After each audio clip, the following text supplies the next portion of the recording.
ኤርቱግሩል ቤይ የሞተው በ1280 ዓመተ ምህረት ነው የሞተው። ዕድሜውም ከ90 ዓመት ያልፍም ነበር። መቃብሩም የሚገኘው በሶጉት ከተማ ውስጥ ነው።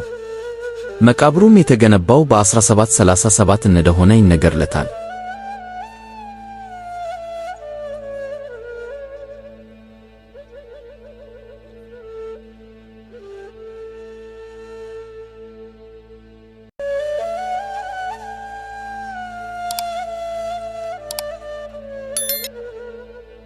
ዑስማን ቤይ የሞተው በ1323 ወይንም በ1324 እንደሆነ ይነገርለታል።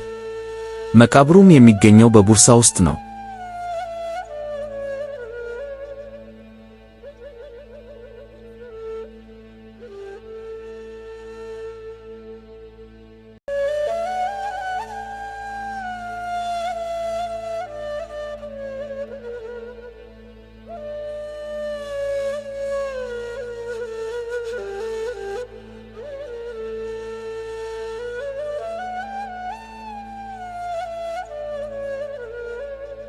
ቱርጉት አልፕ ቁመቱ ከ2 ሜትር ከግማሽ ያልፍ ነበር። ቱርጉት አልፕ የሞተው በ125 ዓመቱም ነበር። ቱርጉት አልፕ የተቀበረው በራሱ ከተማ ሲሆን ማለትም በኢነጎል ከተማ ውስጥ ነው። በሶጉት ከተማ ውስጥ ከኤርቱግሩል አጠገብ የተሰራው የቱርጉት አልፕ መቃብር ለሱ ክብር ሲባል እንጂ የሱ ትክክለኛ መቃብር ያለው ኢነጎል ከተማ ውስጥ ነው። በቀጣይ ስለማን መቃብር እንድሰራላችሁ ትፈልጋላችሁ? በኮሜንት አስቀምጡልኝ።